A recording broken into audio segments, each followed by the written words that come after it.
सभी महानुभावों का सादर प्रणाम।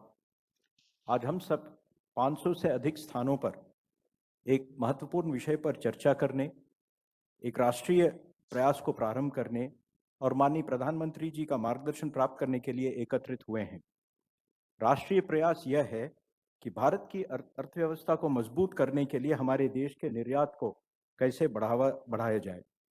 इस प्रयास को local goes global, made in India for the world नाम दिया गया है।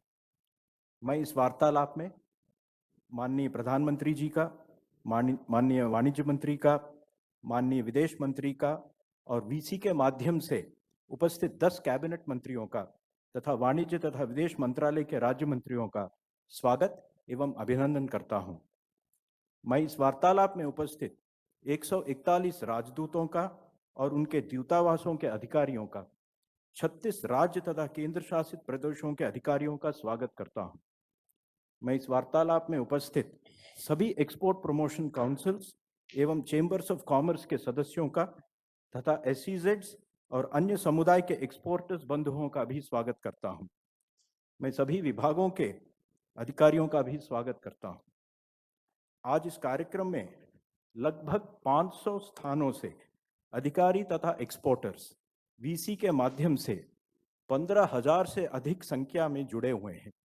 इससे इस कार्यक्रम की अहमियत का पता चलता है।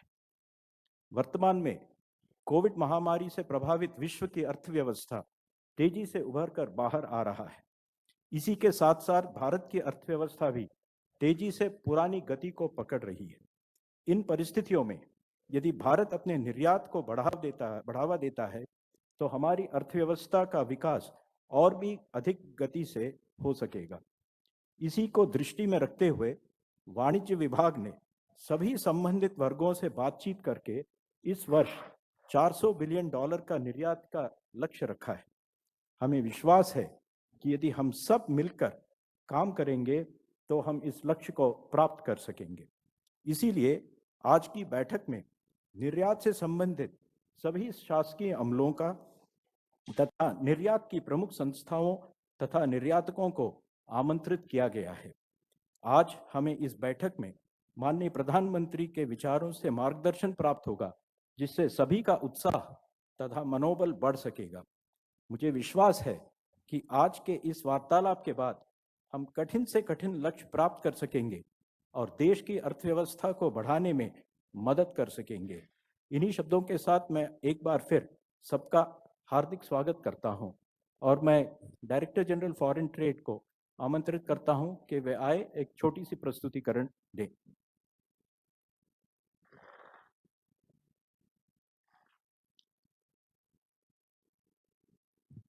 परम आदरणीय प्रधानमंत्री जी, आज की सभा में उपस्थित सम्मानीय मंत्रीगण और आमंत्रित अधिकारी और विशिष्ट अतिथिगण,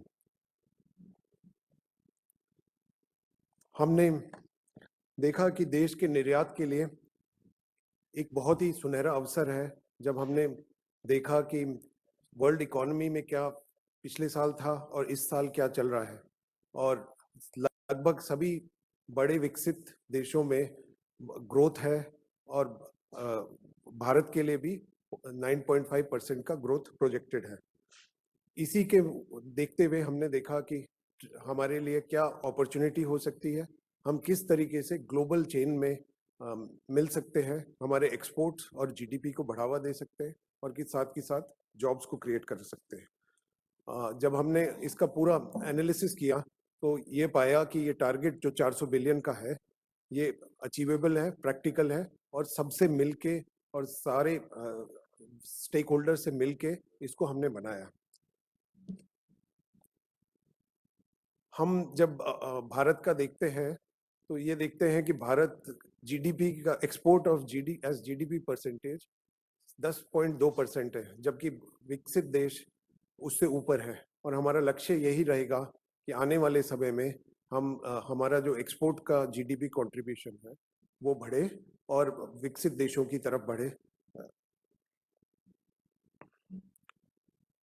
दूसरा, हमने देखा कि बाकी राज्यों में हमारे पूरे भारतवर्ष से क्या स्थिति है, कहाँ से एक्सपोर्ट्स हो रहे हैं, तो हम देखते हैं कि ज़्यादातर एक्सपोर्ट्स जो गहरे नीले रंग के हैं, जहाँ 20% एंड अबव से आ रहा है, और उसके अलावा बाकी जो है वो ज़्यादातर कोस्टल स्टेट में है। उसके अलावा जो बाकी इनलैंड स्टेट्स हैं, यूपी और हरियाणा को छोड़ के, उनमें ग्रोथ और परसेंटेज शेयर कम है। तो ये भी एक इस मिशन का और इसका पूरी जो हमारी प्लानिंग है उसमें यह रहेगा कि बाकी राज्यों को भी किस तरीके से वहाँ से भी उनका एक्सपोर्ट करा जाए। और उसमें हमने एक कार्य जो आरंभ किया है डिस्ट्रिक्ट एक्सपोर्ट हब का, वो भी उसका एक अभिन्न अंग होगा। उसी तरह से हमने पूरे विश्व भर को देखा और पूरे विश्व भर को देखा कि कहाँ से कहाँ हमारा निर्यात हो रहा है। और जब हमने ये देखा तो एशिया से सबसे ज़्यादा है और नॉर्थ अमेरिका और यूरोप से लगभग बराबर 20% है।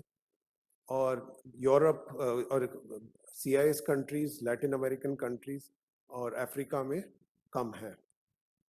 और जब हम देखते हैं कि देश की जो ग्लोबल शेयर है उसमें हमारा 1.7% है, लेकिन कुछ इलाकों में जैसे कि यूरोप, लैटिन अमेरिका, CIS में 1.7 से भी कम है। तो वो भी हमारा लक्ष्य रहेगा आने वाले समय में कि इन जगह भी हमारा ग्लोबल शेयर है कम से कम उस लेवल पे पहुंचे। इसी तरीके से हमने ब्रॉड कैटेगरीज में देखा कि क्या एरियाज हैं, कौन से गुड्स हैं जिनको कैटेगराइज करके कि कहाँ हमारा जो निर्यात हो रहा है कौन कौन से गुड्स में हो रहा है। तो टॉप में 4 हैं: engineering, James, jewellery, petroleum and drugs. But आने वाले समय में अगर आप देखेंगे कि केमिकल्स, इलेक्ट्रॉनिक गुड्स भी शेयर ग्रोथ का बढ़ रहा है, और ये भी हमारा एक बाकी सबके जैसे इनमें हमारा लक्ष्य रहेगा। मैं आपको निर्यात के अवसरों में के बारे में बताना चाहूँगा कि ना सिर्फ न्यू एंड एग्जिस्टिंग मार्केट की तरफ हम देखेंगे, बट हम ये भी देखेंगे कि क्या उन मार्केट में जिन्हें हम पिछले कुछ वर्षों में निर्यात खो चुके हैं वहाँ हम निर्यात को बढ़ा सकते हैं। साथ ही साथ वहाँ पे मार्केट शेयर को बढ़ाने की कोशिश भी की जाएगी। जो गुड्स हम एक्सपोर्ट करते हैं उनमें से अधिक जिलों और राज्यों से जो जाते हैं उनको डिस्ट्रिक्ट एक्सपोर्ट हब के इनिशिएटिव के अंतर्गत शामिल करने का प्रयास किया जाएगा। निर्यात करने के लिए डेस्टिनेशन न्यू इंटरनेशनल मार्केट को भी खोजा जा रहा है। निर्यात के लिए हम स्टार्टअप्स को भी प्रोत्साहित करेंगे और अपने उत्पादों और उनके जो उत्पादक एक्सपोर्ट की क्षमता रखते हैं उनको उसका और सक्षम है उसको हम सपोर्ट करेंगे। साथ ही साथ जो लो हैंगिंग फ्रूट्स हैं जैसे कि फार्मा, एग्री प्रोडक्ट्स को प्राथमिकता देंगे जहां हमारे पास मौजूदा सामर्थ्य और क्षमता है।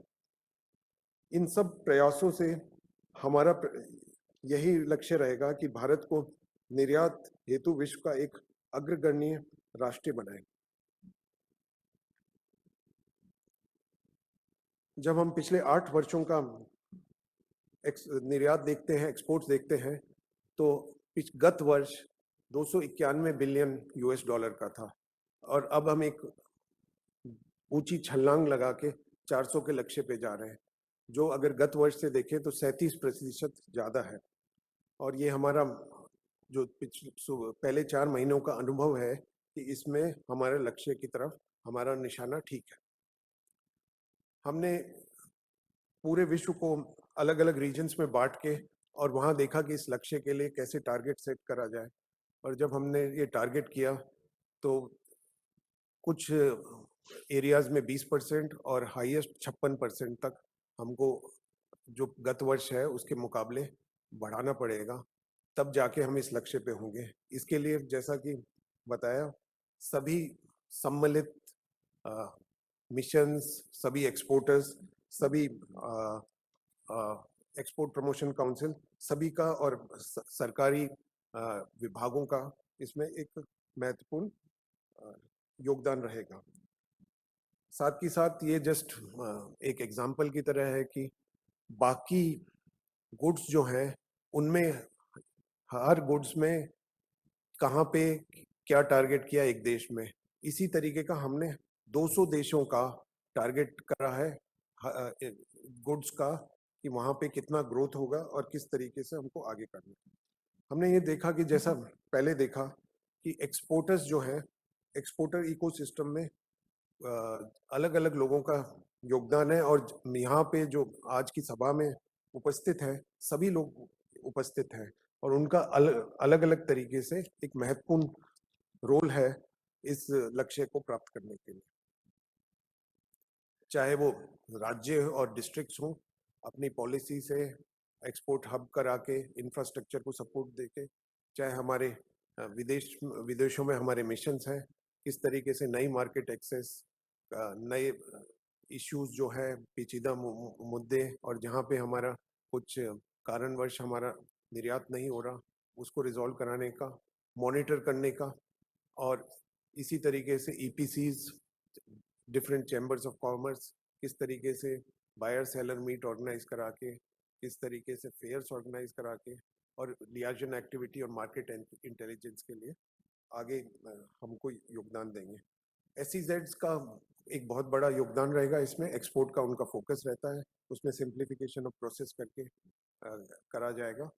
और डिपार्टमेंट ऑफ भारत सरकार के जो डिपार्टमेंट्स हैं वो किस तरीके से इसमें हमारे साथ भागीदार होंगे, और चाहे वैल्यू एडिशन है, चाहे क्वालिटी का इश्यू है, या प्रोडक्ट स्पेसिफिक प्रमोशन है, वो उसमें उनकी भूमिका रहेगी। और वाणिज्य विभाग, DGCIS, DGFT, export promotion and जो हम कार्य करते हैं उन सबको करके हमारा पूरा विश्वास है कि हम इस लक्ष्य पे पहुंच पाएंगे। धन्यवाद। अब मैं माननीय विदेश मंत्री डॉक्टर S जयशंकर जी को आमंत्रित करता हूं कि वे अपने विचार प्रकट करें।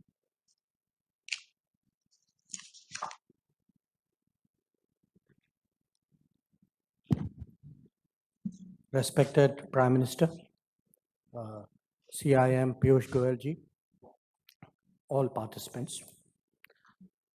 This is a very unique event, which in more than 4 decades of being with the government, I'm experiencing for the first time. Prime Minister's presence with us, and he will be addressing us later, is in itself a message. And it is a message about the priority that we attach today to trade. It is a message that this will work if it is an all of the government and all of the country effort. It is a message that the 400 billion target is a serious exercise that must be achieved with our fullest effort. We may be talking about trade, but trade means employment, trade means development, trade is actually nation building. So we must understand the magnitude of what we have all assembled here to talk about. Now, I have been involved in different capacities with trade promotion. And I know that there has been progress in the way our trade representatives and our ambassadors and embassies have performed over many years. But today the call is for a quantum jump. It cannot be business as usual. And so particularly to our trade representatives and our embassies, I have 4 asks of them. That the theme is local goes global.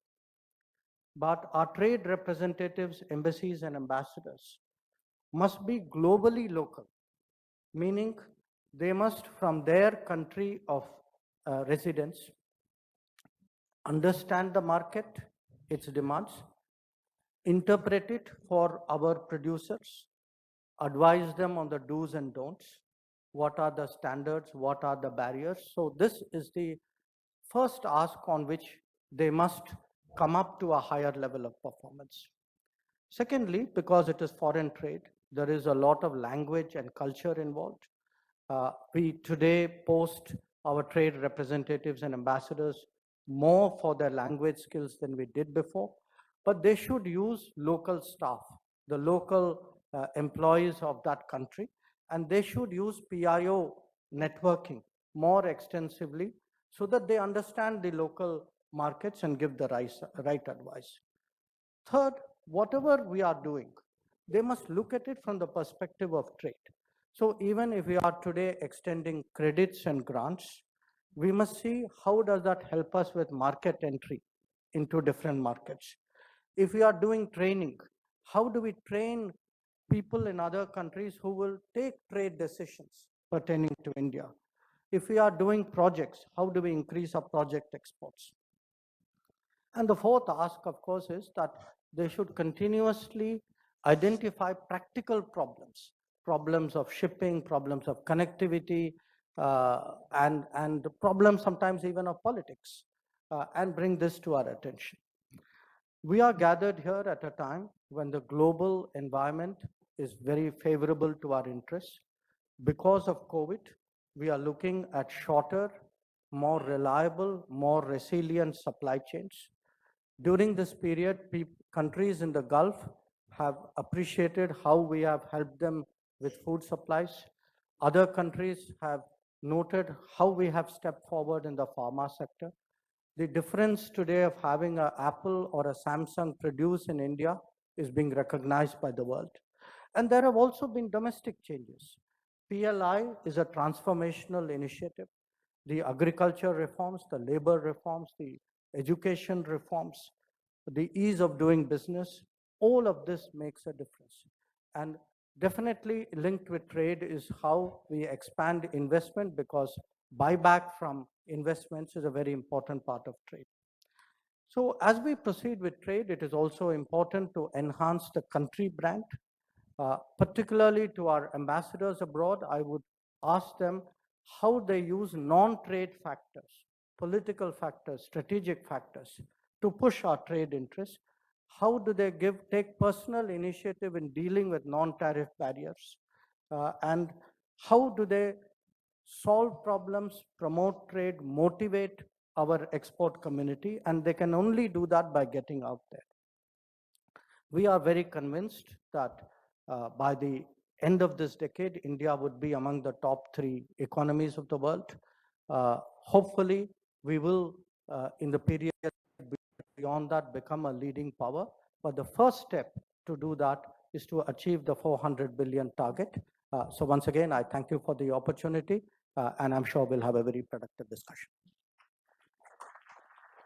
अब मैं माननीय वाणिज्य एवं उद्योग मंत्री श्री पीयूष गोयल जी को अनुरोध करता हूं कि वे अपने विचार व्यक्त करें।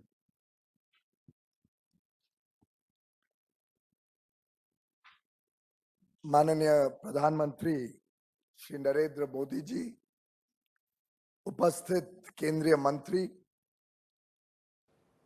अधिकारी, विभिन्न मिशनों के प्रमुख, chambers of commerce, export promotion councils, industry associations, SEZs और अन्य उद्योग जगत से जुड़े हुए साथीगण, वरिष्ठ साथियों, यह हम सबका सौभाग्य है कि आज हमें देश के यशस्वी और विश्व के सबसे लोकप्रिय नेता प्रधानमंत्री नरेंद्र मोदी जी अपने मार्गदर्शन और विचारों के साथ प्रोत्साहित करेंगे। लंबे अनुभव और विजन के बारे में भी हम सबको अपने विचार शेयर करेंगे और भविष्य में एक आत्मनिर्भर भारत की उनकी जो कल्पना है, उसे बड़े पैमाने पे तेज गति से आगे बढ़ाने के इस महत्वपूर्ण कार्यक्रम को संबोधित करेंगे। प्रधानमंत्री जी, सबका साथ, सबका विकास और सबके विश्वास के मंत्र से जिस प्रकार भारत की जनता के हृदय में आप बसे हैं, आपने उनका हृदय जीता है, उससे आज पूरा देश एक बुलंद आवाज से कहता है कि मोदी है तो मुमकिन है। माननीय प्रधानमंत्री जी ने गत 7 वर्षों में अपनी दूरदर्शी सोच, नए इनोवेटिव आइडियाज, पारदर्शी और ईमानदार सरकारी कामकाज करने का ढंग और निरंतर स्ट्रिक्ट मॉनिटरिंग, लोगों को अकाउंटेबल ठहराना, इन सब बातों को महत्व देकर कई सारे स्ट्रक्चरल चेंजेस द्वारा देश की अर्थव्यवस्था को दिशा और दशा देने का काम किया है। और आज पूरा देश, पूरा विश्व मानता है कि भारत तेज गति से आगे बढ़ रहा है। कई वर्षों से अभी प्रेजेंटेशन में हमने देखा, देश का एक्सपोर्ट 20-22 लाख करोड़ रुपए पे, यानी 300 से 330 बिलियन डॉलर पे रुक सा गया है। इसको किस प्रकार से आगे हम सिस्टमैटिकली अलग अलग स्टेप्स लेकर बढ़ा सकते हैं, उन कदमों के बारे में बहुत विस्तार से पूरे इंडस्ट्री के साथ, सभी मिशंस के साथ बातचीत करके 400 बिलियन डॉलर का टारगेट निर्धारित किया गया है। आपने वैसे बड़े टारगेट्स, बड़े लक्ष्य लगाने का सिलसिला लगातार ही 7 वर्षों में रखा है, चाहे वो हर गांव तक बिजली पहुंचानी हो, चाहे हर घर को एक टॉयलेट उपलब्ध कराने की बात हो, कुकिंग गैस कनेक्शन देने की बात हो, हर एक गरीब से गरीब व्यक्ति को स्वास्थ्य की सेवाएं मिलने की बात हो, या कोविड-19 जैसी महामारी से निपटते हुए किसी को कभी भूखा ना जाना पड़े, उसके लिए एक तरफ नेशनल फूड सिक्योरिटी एक्ट के तहत तो अनाज मिलता ही था, लेकिन प्रधानमंत्री गरीब कल्याण अन्न योजना के तहत लगभग 15 महीने तक हर परिवार को मुफ्त में अनाज देके, हर व्यक्ति को हर महीने 5 किलो अधिक मुफ्त में अनाज देके आपने वास्तव में एक पूरे विश्व के सामने एक मॉडल रखा है, जिसमें गरीब से गरीब व्यक्ति की भी चिंता होती है, देश तेज गति से आगे बढ़ता है, महामारी के बावजूद नए अवसर ढूंढता है, कैसे देश प्रगति कर सके, कैसे नए रोजगार के अवसर बने, कैसे फिर एक बार अर्थव्यवस्था को तेज गति मिले। प्रधानमंत्री जी सेक्टर्स को आइडेंटिफाई करते हुए हमने एक बड़े प्रसिद्ध इकोनॉमिस्ट हैं विश्व में, माइकल पोर्टर, जिन्होंने एक कल्पना रखी थी कि हर देश को अपने कंपेटिटिव और कंपैरेटिव एडवांटेजेस, किन वस्तुओं में, किन सेवाओं में हम बाकी देशों के निस्बत ज्यादा कंपेटिटिव है, ज्यादा क्षमता रखते हैं, ज्यादा हमारे वस्तुओं की डिमांड होने की संभावना है, उस थियोरी को सामने रखते हुए देश भर के export promotion councils, industry associations, chambers of commerce, अलग अलग सेक्टर्स के जो प्रमुख उद्योगपति, उद्योग जगत से जुड़े हुए लोग हैं, और विश्व के 180 देशों के हमारे भारत के राजदूत और मिशन हेड्स के साथ, कमर्शियल काउंसलर्स के साथ चर्चा करके ये आज का बड़ा एम्बिशियस टारगेट 400 बिलियन डॉलर का एक्सपोर्ट करना इस वर्ष तय किया है, जो इतनी बड़ी छलांग है पिछले कई वर्षों से, जो पहले तो देख के थोड़ी डराती है, लेकिन जब हम अप्रैल से जुलाई तक के एक्सपोर्ट के आंकड़े देखते हैं, तो हमने 4 महीने में ही लगभग 1/3 तो एक्सपोर्ट कर दिखाया है। जुलाई महीने अकेले में माननीय प्रधानमंत्री जी, भारत के इतिहास में सबसे अधिक एक्सपोर्ट 35 बिलियन डॉलर का हमने अचीव किया। आपके मार्गदर्शन में, आपके नेतृत्व में और मुझे विश्वास है कि आज के आपके प्रोत्साहजनक उद्बोधन के बाद हमारे एक्सपोर्टर्स हर महीने इसको कैसे हम और बढ़ा सकते हैं, कैसे सुधार कर सकते हैं और आपके निर्धारित लक्ष्य को भी पार करें और आपसे जो हम वचन दे रहे हैं उसको सिद्ध करके सफल करके बताएं। आपके आत्मनिर्भर भारत के आह्वान को देश के उद्योग जगत और उनके साथ साथ हर नागरिक ने बड़े उत्साह से अपनाया है और दिल से लगाया है। जब आप हमें समझाते हैं make in India for the world और बार बार फोकस करते हैं ease of doing business, ease of living पर, आप व्यापार को ही नहीं तेज गति देते हैं, आप भारत के लोगों के जीवन में ही सिर्फ सरलता और आसानी लाते हैं, लेकिन एक प्रकार से पूरे देश का मनोबल और आत्मविश्वास को नई ऊंचाइयों तक लेके जाते हैं। प्रधानमंत्री जी, आपके सशक्त और निर्णायक नेतृत्व ने हम सबको नई ऊर्जा, नया उत्साह और उमंग देकर आज के इस कार्यक्रम को नए 4 चांद लगाए हैं।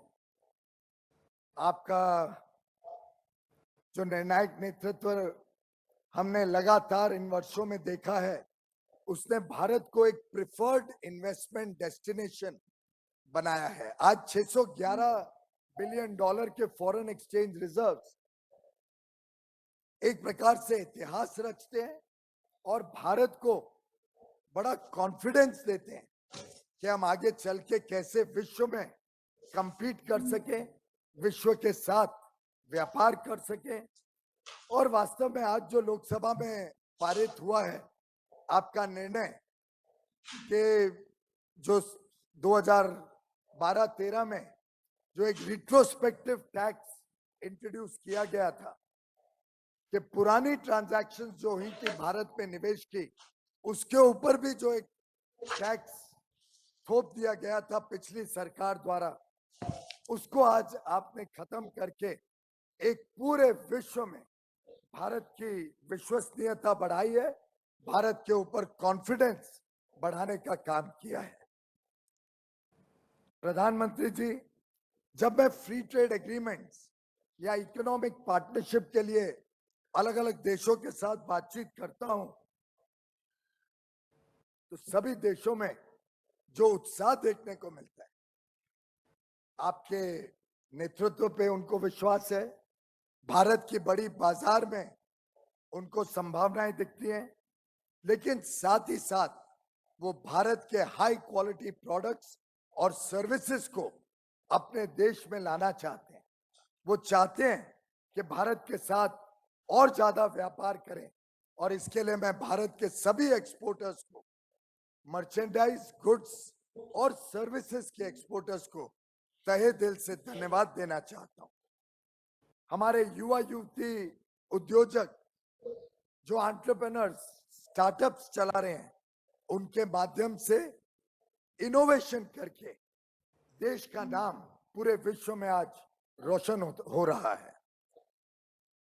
आपने लगातार जो एग्रेसिव टारगेट्स का सिलसिला गत 7 वर्षों में रखा, उसी प्रकार से आज का ये एग्रेसिव टारगेट 400 बिलियन डॉलर का एक्सपोर्ट इस वर्ष और आगे आने वाले वर्षों में कैसे मर्चेंडाइज एक्सपोर्ट को पहले 500 बिलियन और फिर $1 ट्रिलियन तक लेके जाएं, सर्विस एक्सपोर्ट्स को कैसे और गति देते हुए भी उनकी स्पीड ज्यादा होने के कारण वो भी $1 ट्रिलियन तक हम आगे 10-12 साल में लेके जाएं, इसके लिए हम सब प्रतिबद्ध हैं।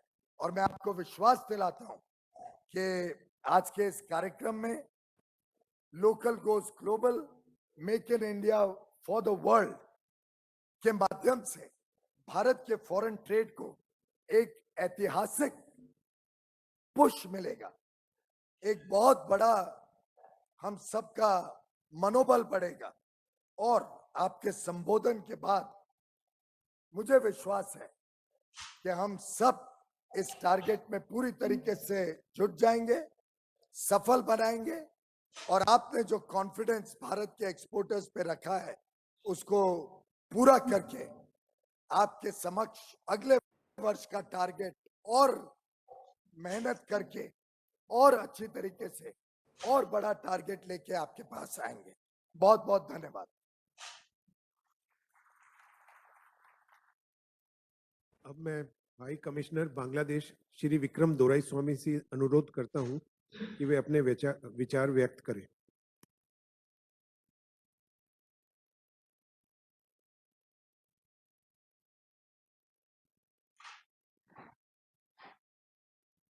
विक्रम, आपकी आवाज नहीं आ रही है।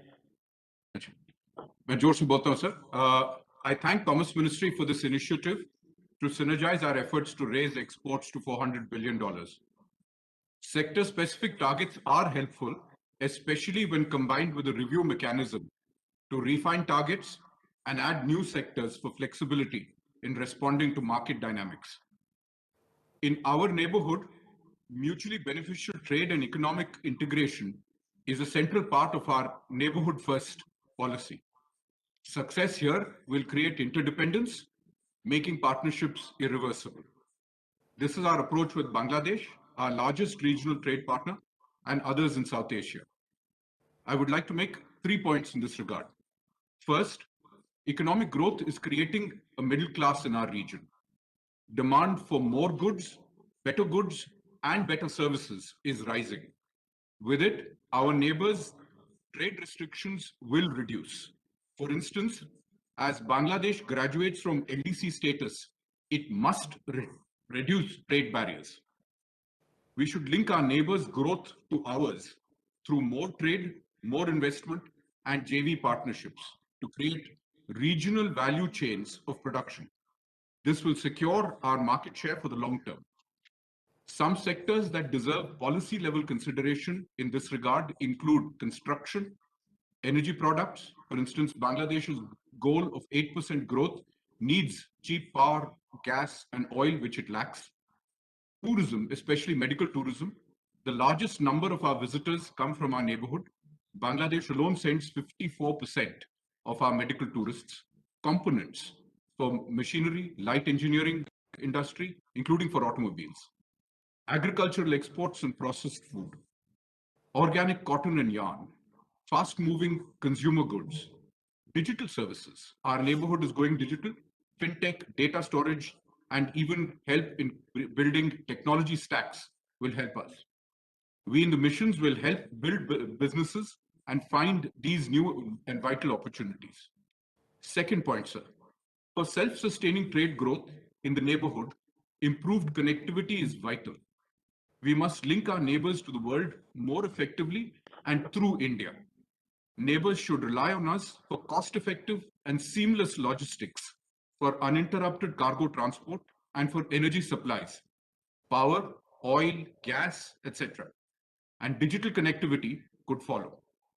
For example, by shifting some freight last year from road to rail, railway cargo to Bangladesh increased 130%.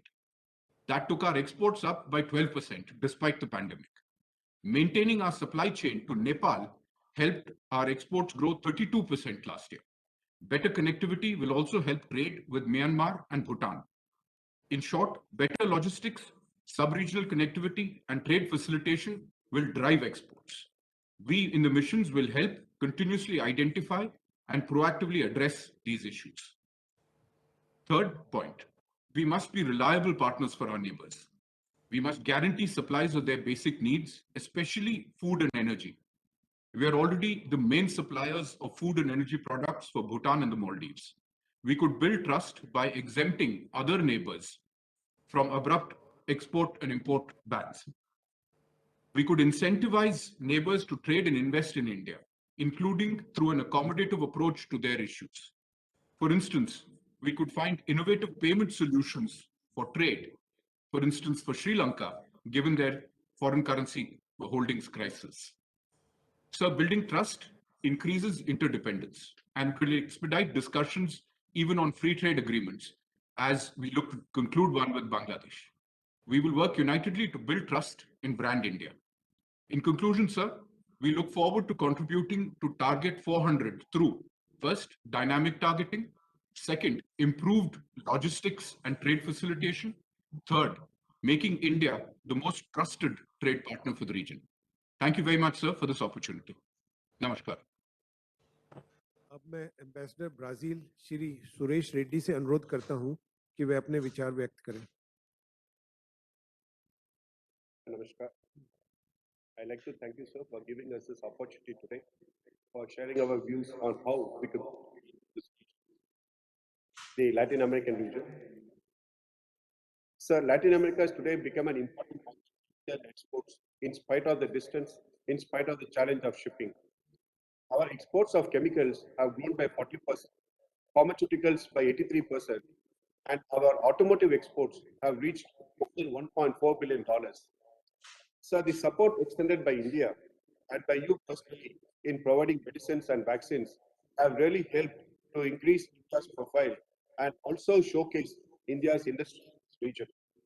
Sir, also the invitation which you had extended to President Bolsonaro last year, I must say, has really opened the Brazilian market to Indian companies. We are now seeing Brazilian companies willing to do more business with Indian companies. We have today more than 50 Indian companies present in Brazil. And I'm very glad to inform, sir, that in the first 6 months of this year, our exports to Brazil has grown by 70% and has already crossed $3 billion. We have become the 5th largest exporter. And I believe this year we would be reaching more than $5 billion exports to Brazil alone. So there are new areas which we are working on. One of the important areas is on ethanol and flex fuel technology. We have organized and participated in many events related to ethanol, in creating awareness, in promoting information to the local industry about our new ethanol policy and the ethanol purchase agreement. I am also in discussions with the Volkswagen and Toyota and flex fuel technology so that it could be introduced sooner in India. Sir, on the agriculture sector, for the first time, we have managed to export basmati rice to Brazil. Last year, we exported more than $8 million. And this year, in the first 6 months, it is already more than $7 million. Sir, another area we are focusing is on defense products. I'm glad to inform that again, for the first time, we have opened the market for India-made bulletproof jackets. Last year, we exported about $7 million worth of bulletproof jackets. But this year, we believe it is going to be close to $50 million. That's quite a good increase, and we believe the market is only starting for Indian companies. And you'll be happy to know, sir, that we have produced this guide for the Indian defense industries so that they can understand how to deal with the local market. And you'll be happy to know, sir, that we are also organized specific meetings for supply of armored vehicles for the Army, our ships and patrol boats for the Navy. And an interesting area we are working on is on Indian companies supplying products to the Scorpion submarine project of Brazil. That is a very new area and which we are working on that, sir. So and also I'm happy to inform that 2 Brazilian companies, defense companies, have established joint ventures in India. And similarly, food processing being a strong area of importance in Brazil, we have 2 of the big companies which are going to establish operations in India soon. So one area, with your permission, I would like to speak about is the India-Mercosur PTA. So this Mercosur PTA, sir, if you can conclude it early, I believe our exports to Brazil will increase to more than $10 billion conservatively and can go up to $15 billion per year. I'm talking of only exports and only to Brazil. And to the region, evidently, sir, it will be much larger. Now, the interesting feature in this proposed PTA, sir, is that we do not have any problem with the competitiveness. Our products are competitive, but because of the distance, from here, the possible exports to India would be quite limited and only to a few sectors. And so I believe this is a PTA which we can work on much faster. So the challenge we face is quite the same problem as the connectivity, and in terms of the distance, in terms of the absence of the shipping connectivity especially. And also another problem we find is the absence of a local warehouse facility. Today, the freight cost for the container has gone up from $1,000 to almost $8,000. And it is taking today from 40 days, it has gone up to 60 to 75 days. And you are well aware, sir, that today getting a container is also a challenge. And But in spite of these challenges, sir, the beauty is that 70% our growth has happened. So this shows the potential which is there with the Latin American market. And I believe with a focused approach, with a targeted approach, I believe our Indian industry would be able to do a lot more exports to this region. So the target of $400 billion has given a very clear direction. And I believe it enables all of us to work together to realize this objective. So I like to state that we in the embassies, we work in close cooperation with the Indian industry to support them in the foreign countries, especially because we understand the practical challenges they face on the ground. In the last 12 months, we have organized more than 60 business meetings connecting the Indian industry with the local business industry. And we will work more harder to realize the goal of making Indian industries truly become global. Sir, in conclusion, I'd like to state that we have been working in close cooperation with Department of Commerce and other ministries, and we will continue to do so under your guidance and leadership. Thank you, sir. Namaskar. अब मैं ambassador चीन श्री विक्रम मिस्त्री से अनुरोध करता हूं कि वे अपने विचार व्यक्त करें। आदरणीय प्रधानमंत्री जी, आदरणीय विदेश मंत्री जी, आदरणीय वाणिज्य एवं उद्योग मंत्री जी, चीन के साथ व्यापार के विषय पर बोलने के इस अवसर के लिए आपका धन्यवाद।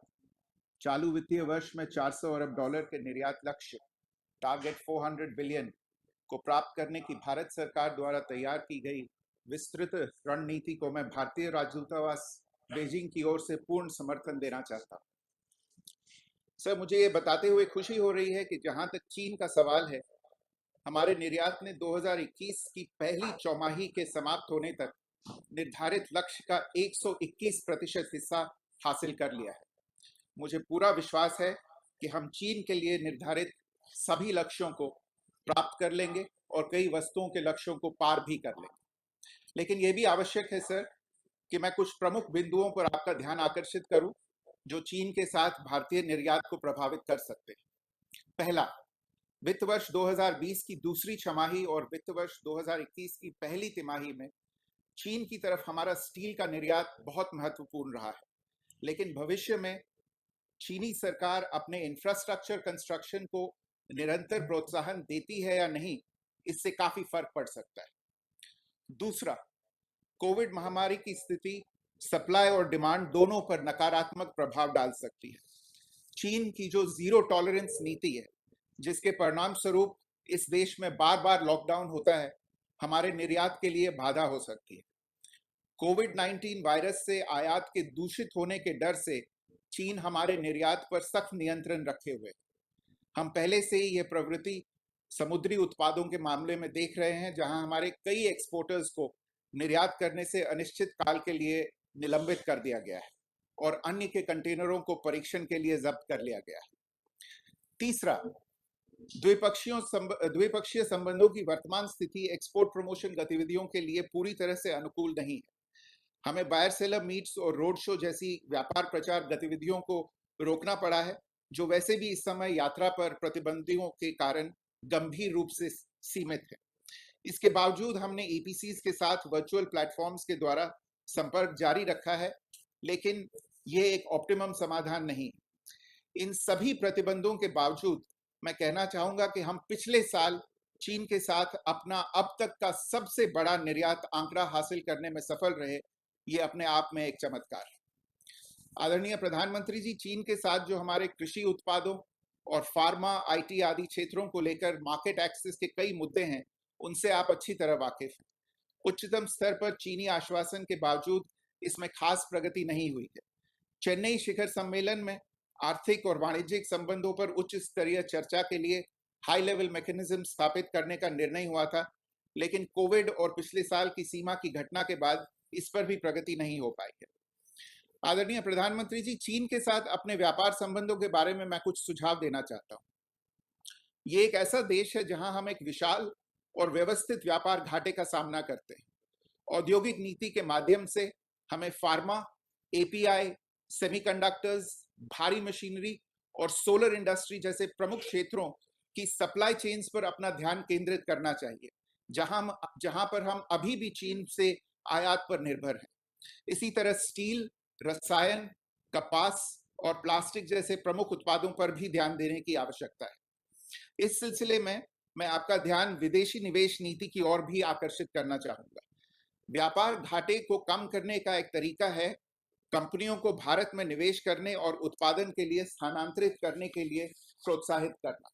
हम पहले से ही मोबाइल फोन क्षेत्र में ऐसा करने में बहुत सफल रहे हैं और भारत दुनिया में मोबाइल फोन का दूसरा सबसे बड़ा निर्माता बन गया है। भारत का अगला अवसर इलेक्ट्रिक व्हीकल्स में हो सकता है, जहां चीनी कंपनियां खासकर इलेक्ट्रिक व्हीकल बैटरी और वाहन निर्माण में विश्व में अग्रणी हैं। भारतीय कंपनियां इन कंपनियों के साथ साझेदारी के बारे में सोच सकती हैं और प्रौद्योगिकी को स्थानीय बनाने की दिशा में काम कर सकती हैं। ये साफ है कि वैश्विक ऑटो उद्योग न्यू एनर्जी व्हीकल्स में परिवर्तित हो रहा है। भारत को ईवी और बैटरी के लिए वैश्विक विनिर्माण केंद्र के रूप में उभरने के लिए इन साझेदारियों का फायदा उठाना पड़ेगा। ऐसा करने के लिए चीनी निवेश की तरफ जो वर्तमान दृष्टिकोण है, उसे अधिक सूक्ष्म बनाने की आवश्यकता है। एक ऐसी प्रक्रिया की आवश्यकता है जो हमारी सुरक्षा का भी ख्याल रखे और साथ में निवेशकों के लिए एक रास्ता भी खुला रखे।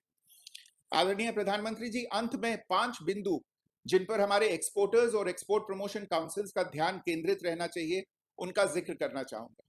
पहला है वैल्यू एडिशन। हम मुख्य रूप से चीन को और यहाँ के देशों को कच्चे माल का निर्यात कर रहे हैं, लेकिन वैल्यू एडेड उत्पादों के निर्यात की यहाँ पर अपार संभावनाएं हैं। उदाहरण के लिए हीरे चीन को हमारे प्रमुख निर्यातों में से एक है, लेकिन यहाँ उन्हें गहनों में संसाधित किया जाता है और फिर चीन या हांगकांग द्वारा दुनिया भर में निर्यात किया जाता है। ये वैल्यू एडिशन भारत में होना चाहिए। मेरा मानना है कि इसके लिए जिस मशीनरी की जरूरत है वो कोई रॉकेट साइंस नहीं है और कुशल कार्यबल भारत में भी उपलब्ध है। दूसरा है क्वालिटी स्टैंडर्ड्स। चीन, कोरिया, जापान और ताइवान जैसे बाजार क्वालिटी के प्रति काफी संवेदनशील है। कुछ मामलों में क्वालिटी कीमत से भी अधिक महत्वपूर्ण है। Standards, quality benchmarks, certification requirements को लेके उनकी अपेक्षाएं काफी सख्त हैं। इसलिए एक्सपोर्टर्स के लिए इन बाजारों की आवश्यकताओं को समझना आवश्यक है। तीसरा है भारी मांग वाले उत्पादों पर ध्यान देने की आवश्यकता। चीन जैसे देशों में प्लास्टिक और स्टील की भारी मांग है, लेकिन इस समय देखने में आ रहा है कि भारत में प्रचलित बाजार स्थितियों के कारण प्लास्टिक के निर्यात में काफी कमी आई है। चीन को प्लास्टिक के निर्यात के मामले में भारत 6ठे स्थान से गिरकर 19वें स्थान पर आ गया है। हालांकि कुल मिलाकर चीनी आयात में वृद्धि हुई है, भारत से आयात में गिरावट आई है। इसी तरह चीन ने कई स्टील उत्पादों पे निर्यात शुल्क बढ़ा दिया है और वैट रिफंड वापस ले लिया है। इससे हमारे आयरन एंड स्टील उत्पादों की अन्य देशों से मांग बढ़ेगी, इसलिए बढ़ती मांग को पूरा करने के लिए उत्पादन क्षमता बढ़ाने की जरूरत है। चौथा है चीन में उपस्थिति, दृढ़ता और धैर्य की आवश्यकता। जो लोग आसानी वाला रास्ता तलाश कर रहे हैं, वे इस विशाल बाजार पर कब्जा नहीं कर पाएंगे। हमें pharma, IT, sports shoes, textile machinery आदि जैसे क्षेत्रों में कई छोटी सफलताएं मिली हैं, जो चीन में इन कंपनियों की उपस्थिति के कई वर्षों के बाद हासिल हुई। प्रेजेंस, परसिवियरेंस एंड पेशेंस चीनी बाजार के लिए ये बहुत महत्वपूर्ण है। और अंतिम बिंदु है कोविड द्वारा बनाए गए अवसर का उपयोग करने की। PPE, mask, ventilator, oxygen concentrator, vaccine आदि सभी चीजें भारत में बन सकती हैं और अन्य देशों में निर्यात की जा सकती हैं। कोविड से प्रेरित विश्वव्यापी आर्थिक व्यवधान, यूएस और चीन के बीच की टक्कर और चीनी बाजारों में बढ़ती लागत, ये सभी भारतीय बिजनेस के लिए अवसर पैदा करती हैं। पिछले 1.5 वर्ष में मैं कई बैठकों में चीन में विदेशी देशों के राजदूतों से मिला हूं और वो मुझसे बड़ी उत्सुकता से पूछते हैं कि क्या भारत इन वस्तुओं के निर्माण के लिए विकल्प प्रदान कर सकता है।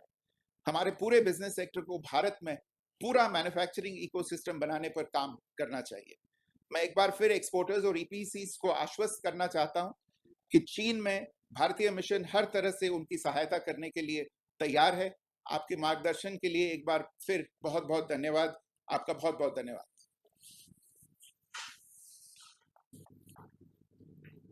अब मैं एम्बेसडर यूरोपीय संघ संतोष झा से अनुरोध करता हूं कि वे अपने विचार व्यक्त करें। आदरणीय प्रधानमंत्री जी, आदर अन्य विशिष्ट अतिथिगण, इस अवसर के लिए बहुत बहुत धन्यवाद। हमारी नई टारगेट 400 बिलियन स्ट्रैटेजी स्पष्ट रूप से सेक्टोरल फोकस, बेंचमार्क्स, टारगेट्स और डेडलाइन स्थापित करती है, जिससे हमारे दूतावासों को मिशन मोड में स्पष्ट प्राथमिकताओं के साथ काम करने की संभावना बनी है। हम आगे एक नई ऊर्जा के साथ काम कर सकेंगे। यूरोप के संदर्भ में मुख्य रूप से हम लक्ष्यों की प्राप्ति के लिए 4 गतिविधियों पर ध्यान देंगे।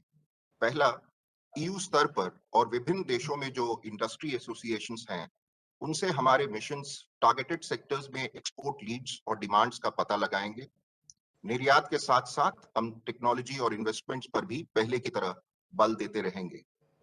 ईयू में सप्लाई चेन डाइवर्सिफिकेशन पर एक नया जोड़ है, हम उसका भी लाभ उठाने की कोशिश करेंगे। दूसरा, जो मार्केट इंटेलिजेंस हमें प्राप्त होगा, उसे हम भारतीय इंडस्ट्री चैम्बर्स और एसोसिएशंस के माध्यम से भारतीय बिजनेस तक पहुंचाने का कार्य पहले से भी अधिक तेजी से करेंगे। हम एक्सपोर्ट प्रमोशन काउंसिल्स एवं इंडस्ट्री को जल्द से जल्द बिजनेस डील करने में सहायता व मार्गदर्शन देने का काम भी प्रोएक्टिव तौर पर करेंगे। तीसरा, हमारे दूतावास टारगेटेड सेक्टर्स में अपने अपने देशों में प्रमोशनल इवेंट्स आयोजित करेंगे और यूरोप में आयोजित ट्रेड फेयर्स और बायर सेलर मीट्स में भारतीय कंपनी को पार्टिसिपेट करने के लिए प्रोत्साहित एवं फैसिलिटेट भी करेंगे। चौथा, ईयू देशों में जो एसपीएस और टीपीटी से संबंधित बाधाएं हैं, उनको हटाने के लिए हम निरंतर रूप से ईयू की रेलेवेंट एजेंसीज और बिजनेस एसोसिएशंस के साथ कार्यरत रहेंगे। एफटीए नेगोशिएशंस के पुनरारंभ से जो हमें एक मोमेंटम मिला है, उसका भी हम इन इश्यूज पे फायदा उठाएंगे। यह स्वाभाविक है कि ईयू मार्केट में हमारे सामने कुछ चुनौतियां रहेंगी, जैसे कि हमारे उत्पादों के स्टैंडर्ड्स और स्पेसिफिकेशंस, टेक्नोलॉजी और कॉस्ट कॉम्पिटिटिवनेस, सर्विस और प्रोडक्ट क्वालिटी एवं लॉजिस्टिक्स या शिपिंग से संबंधित समस्याएं। सर, हमें विश्वास है कि हमारे मिशंस, हमारे line ministries, department of commerce, ministry of external affairs, agencies एवं हमारे एक्सपोर्टर्स एक बेहतर तालमेल के साथ समन्वित कार्रवाई करके हम अपने नए लक्ष्यों को प्राप्त करने में सफल रहेंगे। बहुत बहुत धन्यवाद। अब मैं high commissioner Singapore P Kumaran से अनुरोध करता हूं कि वे अपने विचार व्यक्त करें। Honorable Prime Minister, sir, respected ministers, distinguished participants at today's conference. I just want to start by saying that Singapore as a trading and logistics hub offers a very unique vantage point to identify some of the trade and logistics related issues. Sir, with your permission, I'd like to try and focus on some issues relating to trade and logistics in Singapore and also some general points. The first one I wanted to point out, sir, was a presentation recently made to us by PSA Singapore, जो कि PSA Mumbai container terminal operate करता है JNPT के अंदर. They had said that उन्होंने एक proposal दिया है रो vessels, roll on roll off vessels को operate करने के लिए, so that automobile का exports जो हैं कार्स को डायरेक्टली जाके शिप पर पार्क किया जा सकता है और नीचे उतारा जा सकता है. उनका जो टर्मिनल है, अगर उसमें रो कैरियर्स अप्रूव करेंगे तो traffic congestion in Mumbai, night ban on trucks carrying cars into the city और पोर्ट का जो कंसेशन है उसको सिग्निफिकेंटली अवॉइड किया जा सकता है और ऑटोमोबाइल एक्सपोर्ट्स को स्पीड अप किया जा सकता है. तो ये एक इंटरेस्टिंग प्रपोजल है सर. हमारा ऑटोमोबाइल एक्सपोर्ट्स जो हैं हमारे एक्सपोर्ट बास्केट में बहुत इंपॉर्टेंट आइटम है, उसको स्पीड अप करने के लिए बहुत यूजफुल अपॉर्चुनिटी है. ये भी बोला था उन्होंने PSA Mumbai container terminal operator ने कि वेस्टर्न डेडिकेटेड फ्लाइट कॉरिडोर जो मुंबई को NCR के साथ कनेक्ट करता है, वो मुंबई से मुंद्रा तक का जो कनेक्टिविटी है वो अभी तक कंप्लीट नहीं हुआ है, क्योंकि वहाँ कुछ लैंड एक्विजिशन के कुछ प्रॉब्लम्स हैं, जबकि Mundra to Delhi almost fully complete हो गया है. अगर इसको भी जल्दी से कंप्लीट किया जाए तो Mumbai to NCR connectivity significantly improve हो सकती है. एक broad point sir investment promotion strategy के बारे में. मिस्टर ली क्वान यू, जो कि सिंगापुर के अर्लियर प्राइम मिनिस्टर थे, उन्होंने अपने अर्ली डेज में, जब when he was very serious about attracting investments into Singapore, वो स्पेशलाइज्ड डेलीगेशंस भेजते थे to the headquarters of various carefully selected companies, और उनके जो डेलीगेशंस वहां जाके बात करते थे to ask them what will it take for you to come and invest in Singapore. और जो फीडबैक देते थे, जो उनके रिक्वेस्ट थे, डिमांड थे, उन सबको कलेक्ट करके सारे डेलीगेशंस आके उनको सिंगापुर में आके स्टडी किया जाता था।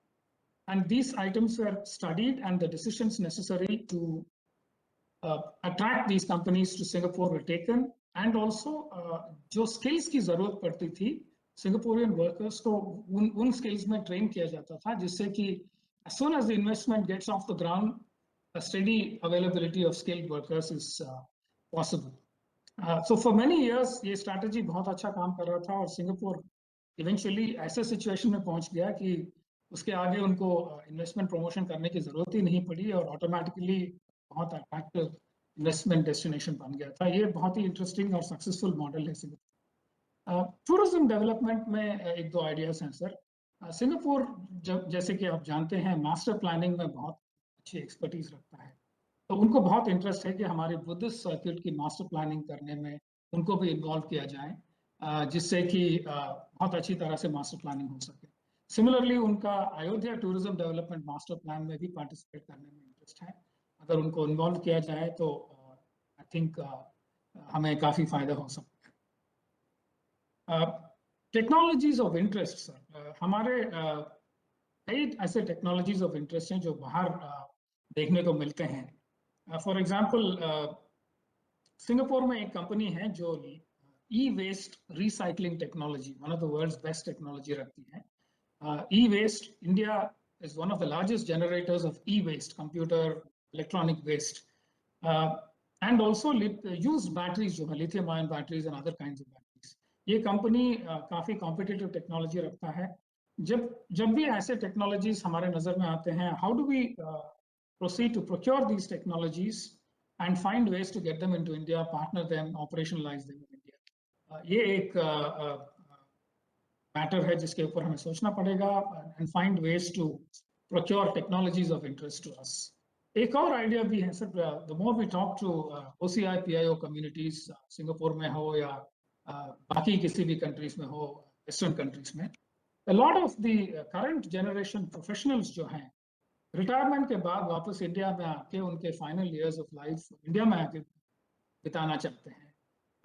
अगर फैसिलिटीज अच्छे हो, ओल्ड एज होम्स अच्छे हो, पिलग्रिमेज के फैसिलिटीज अच्छे हो, तो इस अपॉर्चुनिटी को बड़े तरीके से हम बेनिफिट कर सकते हैं ऐसे अपॉर्चुनिटीज से। इससे क्या फायदा होगा? Old age home construction industry को फायदा होगा, health care and wellness facilities को बढ़ावा मिलेगा, including indigenous medicine facilities, skilling and employment for nurses, care givers, वो एक बड़ा अपॉर्चुनिटी होगा। Conducted tour opportunities for the elderly pilgrimage sites के लिए, उसमें भी हमें अपॉर्चुनिटीज मिलेंगे, एम्प्लॉयमेंट को बढ़ावा मिलेगा। एक दो पायलट प्रोजेक्ट्स करेंगे एंड इसकी वायबिलिटी को डेमोन्स्ट्रेट करेंगे, तो उसके आगे there is scope for a lot of new opportunities. एक दो और भी सजेशंस हैं सर। विदेश मंत्री जी बोल रहे थे कि we have to look for some of the political issues that impact our export of goods and services. Singapore में in recent years हमारे प्रोफेशनल्स हाईली सक्सेसफुल रहे हैं over the last 30 years or so, लेकिन recently वो एक election issue बन गया है कि इंडियंस आ रहे हैं, हमारे एम्प्लॉयमेंट अपॉर्चुनिटीज को वो लोग लेके जा रहे हैं। तो इसलिए उनकी जो एम्प्लॉयमेंट परमिट पॉलिसीज हैं प्रोग्रेसिवली थोड़ा थोड़ा करके टाइट होती जा रही है। दे आर ऑल्सो अवेयर कि ग्लोबल क्वालिटी प्रोफेशनल्स को ट्रैक करना पड़ेगा, तो पॉलिसी ओपन रखना पड़ेगा। गवर्नमेंट की कोशिश तो यही है, लेकिन पॉलिटिक्स कॉम्प्लिकेट होती जा रही है। तो इंक्रीजिंगली हमें इसको आउटफ्लैंक करने के लिए नए स्ट्रैटेजीज डेवलप करनी चाहिए। One way is to digitalize and modularize some of the service industry operations. तो एक ही जो सर्विस वैल्यू चेन जो है उसमें से कुछ कंपोनेंट्स को सेपरेट करके जो इंडिया से ही डिलीवर हो सकते हैं डिजिटल तरीके से, उस तरह के कुछ आइडियाज डेवलप करेंगे तो हमारे इस तरह के पॉलिटिकल प्रॉब्लम में फंसने के चांसेस कम होंगे।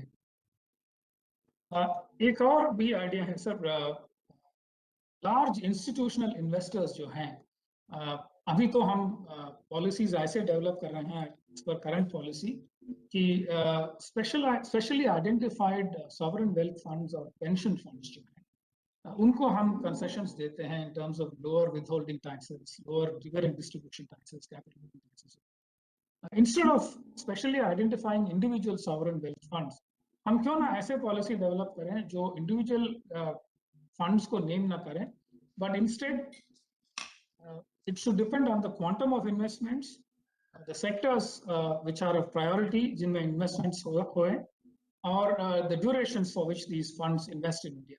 इन तीनों क्राइटेरिया के ऊपर अगर पॉलिसी फंड न्यूट्रल बनाया जाए without naming any particular fund, it is easy and sustainable, और किसी को कंप्लेंट नहीं रहेगा कि कोई फैसिलिटी एक फंड को मिला और दूसरे फंड को नहीं मिली। GOI करंट पॉलिसी के मुताबिक एक और भी इश्यू है सर, जो सिंगापुरियन फाइनेंस प्रोफेशनल्स हमारे साथ रेस करते रहते हैं। ओवरसीज सब्सिडीज हैं जो इंडियन एसेट मैनेजमेंट कंपनीज के, उनके ऊपर रिस्ट्रिक्शन है कि उनकी जो कॉर्पस है उसमें more than 50% can not be NRI OCI holdings. NRI OCI का जो कंट्रीब्यूशन है ऐसे कंपनीज के कॉर्पस में 50% के ऊपर नहीं हो सकता है।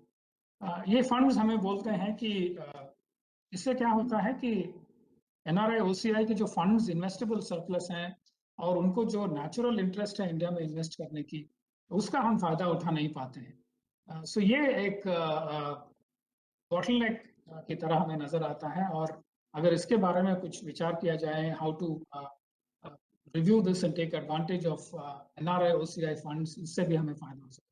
एक फाइनल पॉइंट है सर, और भी कुछ आइडियाज हैं वो बाद में मैं इन रिटन फॉर्म भेज सकता हूँ। Just one final point, Singapore में मरीन प्रोडक्ट्स का काफी डिमांड है, and soft shell crabs and live prawns अगर एक्सपोर्ट कर सकते हैं नॉट ओनली टू सिंगापुर, इस रीजन में भी हमें फायदा हो सकता है। सिंगापुर हमारे साथ काम करने के लिए रेडी है to develop facilities of adequate quality, जिससे कि सिंगापुर खुद ही इंपोर्ट करें उसको और आगे के मार्केट्स में भी उसको एक्सपोर्ट करें। इसके लिए हमें टेम्पररीली जो लो वॉल्यूम्स स्टार्टिंग स्टेजेस में होते हैं, उसके लिए अगर कोई ट्रांसपोर्ट सब्सिडी मिले या एयर ट्रांसपोर्ट सब्सिडी मिले, उसके ऊपर हम डेवलप कर सकते हैं और वॉल्यूम्स को ग्रेजुअली इंक्रीज कर सकते हैं। एक और सजेशन भी है सर, एग्रीकल्चर मरीन प्रोडक्ट्स के साथ ही tuna exports offer a huge opportunity. अगर हम जापानीज या किसी और कंपनीज के साथ पार्टनरशिप कर सकें, ट्यूना हाई वैल्यू एक्सपोर्ट है, और हमारे ट्यूना फिशिंग इंडस्ट्री को डेवलप करें तो उससे भी हमें फायदा हो सकता है। साउथ ईस्ट एशिया में एक फ्रूट होता है sir, durian, lot of people like it, others don't like it, but एक हाई वैल्यू फ्रूट है, सिंगापुर में बहुत पसंद करते हैं लोग, स्पेशली चाइनीज सिंगापुरियंस, और सिमिलरली मलेशिया इंडोनेशिया में भी इसको बहुत पसंद करते हैं। अगर इंडिया में इसको ग्रो करने का कुछ तरीका निकाला जा सकता है, फेवरेबल क्लाइमेट्स कौन कौन से स्टेट्स में हैं, if we can find places to grow this and look at opportunities to export it to Southeast Asia, इससे भी हमें काफी फायदा हो सकता है। Thank you sir, due to time limitation मैं इतना ही आपको बता सकता हूं, but I can send some more whoever else in our area. Thank you sir. अब मैं high commissioner South Africa Jaideep Sarkar से अनुरोध करता हूं कि वे अपने विचार व्यक्त करें।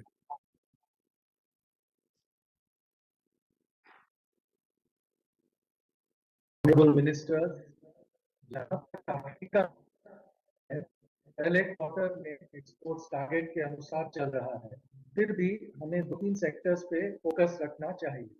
पैंडेमिक के बाद अफ्रीका में परचेजिंग पावर कम हो गई है, लोग टोयोटा के बजाय टाटा और महिंद्रा खरीद रहे हैं, लेकिन काफी सारे अफ्रीकन देशों के, जिसमें साउथ अफ्रीका भी शामिल है, यूरोप के साथ फ्री ट्रेड एग्रीमेंट्स हैं।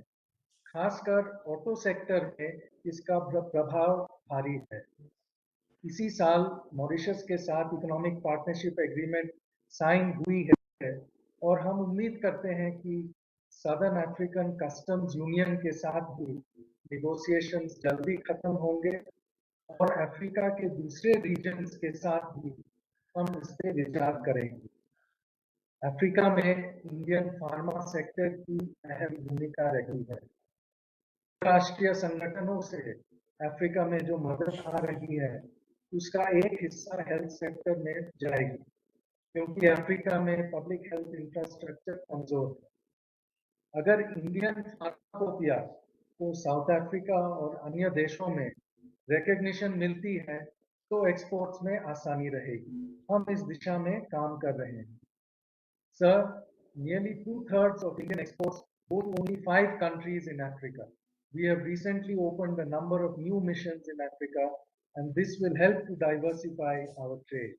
To serve new markets, some financial support may be necessary, and the role of institutions like the Export-Import Bank of India will be important. There are many Chinese financial institutions which are active in Africa. Further, sir, I think trade should follow aid. Connectivity continues to be a big problem, and despite the large Indian diaspora, there are hardly any direct flights between India and Africa. There are no direct flights between India and its largest trade partner in Africa, South Africa.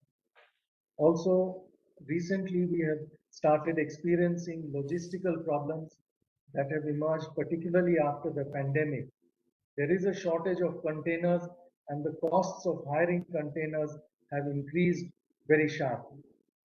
Finally, sir, we are trying our best to involve the large Indian diaspora in our trade and business. This is particularly important in the IT sector. There are a number of opportunities in Africa which is growing, but our presence here is below potential. For example, South Africa has a highly developed financial sector, but the IT skills. So there are complementarities that we can exploit. These are a problem, particularly after the pandemic, but we are working with governments to improve the situation in this regard. Thank you, sir, for this opportunity. अब मैं ambassador UAE पवन कपूर से अनुरोध करता हूं कि वे अपने विचार व्यक्त करें। Namaskar, sir. Respected Prime Minister, honorable ministers, thank you very much for this opportunity. I would like to start by welcoming this initiative of the Department of Commerce. I must say, sir, it is a very challenging target, but I'm sure it will also act to motivate us in the missions much more to work towards achieving it. Sir, as you're well aware, the West Asia North Africa region is very important for us, accounting for 1/5 of our trade and about 17% of our exports. It is also strategically important in meeting the bulk of our hydrocarbon imports.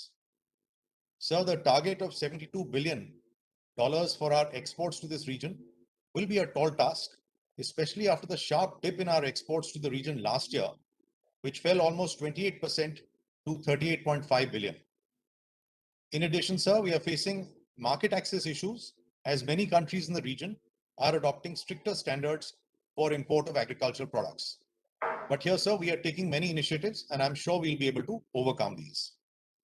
Sir, the UAE, which accounts for 1/3 of our trade and more than half our exports to the region, was no exception to the challenges of the pandemic last year.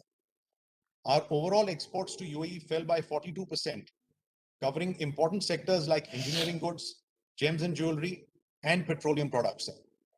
However, there is immense potential to revive the exports in these sectors, especially gems and jewelry, sir, which accounts for 1/3 of our exports to the UAE.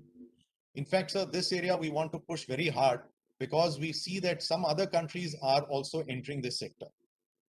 So we are also giving a push to agricultural exports, which in fact showed a 10% rise even during the pandemic because of our special push for these products to the UAE. In fact, sir, in the last year, we took special measures to promote agricultural products to the UAE. 5 of the 10 trade promotion events that we organized during the last 1 year were focused on agricultural products. This included a mega food security summit in Dubai, in which there was strong participation from the UT of Jammu and Kashmir and the government of Punjab. Along with this, sir, we had launched a special promotion of GI Kashmiri saffron in the UAE market supermarkets. Very recently, sir, as mentioned by DGFT, we had also partnered with them and APIDA in organizing a virtual event to promote districts as export hubs. I was glad to inform you, sir, that in this we focused on agricultural products from the states of Himachal Pradesh and Punjab and the UTs of Jammu and Kashmir and Ladakh. So I'd like to emphasize two opportunities to help us achieve our export target for this year. The first, sir, is the early conclusion of the ongoing talks with the UAE on a free trade agreement. So this agreement, if concluded swiftly, can provide a significant boost to our export of goods and services, not just to the UAE, but to the whole GCC, as well as North Africa, for which Dubai's position as a regional business hub can be taken advantage of. Secondly, sir, the Dubai Expo, beginning on 1st October, also represents a useful opportunity to showcase our export potential and build our brand image, which Honorable EM spoke about, sir, on this global platform. I would strongly urge, sir, the robust participation of all our export promotion councils at this 6-month-long event, which will see the attendance of businesses from all across the world and will be the biggest event of its kind as we emerge from this pandemic. Finally, sir, I would like to assure you that we at the Embassy of India here in Abu Dhabi, our consulate in Dubai, and I'm sure all our missions in the region will work closely with the Department of Commerce, MEA, and all stakeholders to strive to achieve this ambitious export target. Thank you, sir. Dhanyavad.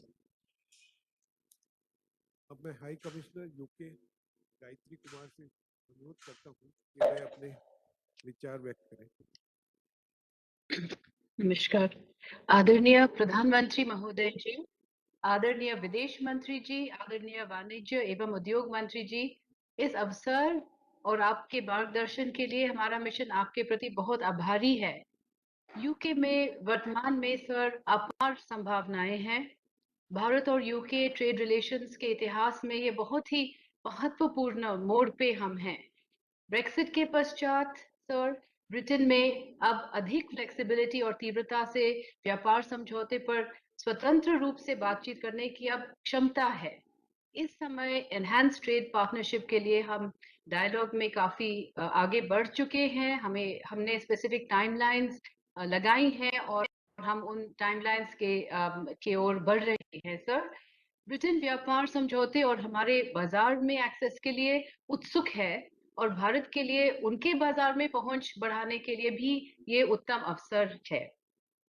इस साल अमृत महोत्सव के साथ साथ आपके नेतृत्व में sir Britain के साथ जो 10 साल का रोड मैप लॉन्च किया गया है, उसमें सब महत्वपूर्ण प्रोडक्ट्स लिए गए हैं जिनमें हमें निर्यात पर जोर लगाना पड़ेगा। सर, ब्रिटेन पर कोविड के प्रभाव को देखकर ब्रिटेन की सरकार ने तय किया है कि वे मैन्युफैक्चरिंग वापस ब्रिटानिया में लेने की कोशिश करेंगे। हमारी मिशन ने यह मौका देखकर कन्फेडरेशन ऑफ ब्रिटिश इंडस्ट्री से संवाद प्रस्ताव किया है कि ज्यादातर कंपोनेंट्स एंड रॉ मटेरियल्स उनके इंडस्ट्री के लिए वे इंडिया से मंगाएं। निवेश के विषय पर मैं बताना चाहूंगी सर कि ब्रिटेन भारत में 6th लार्जेस्ट इन्वेस्टर है। इस हफ्ते जो टैक्सेशन के विषय में निर्णय अनाउंस किया गया है, ये इन्वेस्टर्स को बहुत प्रोत्साहित करेगा। वर्तमान में भारत का गुड और ब्रिटानिया के साथ गुड्स ट्रेड है $13 बिलियन के स्तर पर। सेवाओं के साथ द्विपक्षीय व्यापार 26 बिलियन के स्तर पर है। सर, प्रधानमंत्री महोदय जी, ब्रिटेन के साथ हमारी कई समानताएं हैं। उनके महत्वपूर्ण आवश्यकताएं भारत पूरी कर सकता है, खासकर drugs and pharmaceuticals, James and jewellery, electronic components, chemicals, textiles, engineering goods. मैं बताना चाहूंगी कि पैंडेमिक के बावजूद 2020 में चावल और केमिकल्स के निर्यात में बढ़ोतरी हुई है और पहली बार 3 नए उत्पाद भारत से ब्रिटेन में एक्सपोर्ट हो रहे हैं, जो है नागालैंड से मिर्ची, बिहार से जर्दालू आम और गुजरात से ड्रैगन फ्रूट।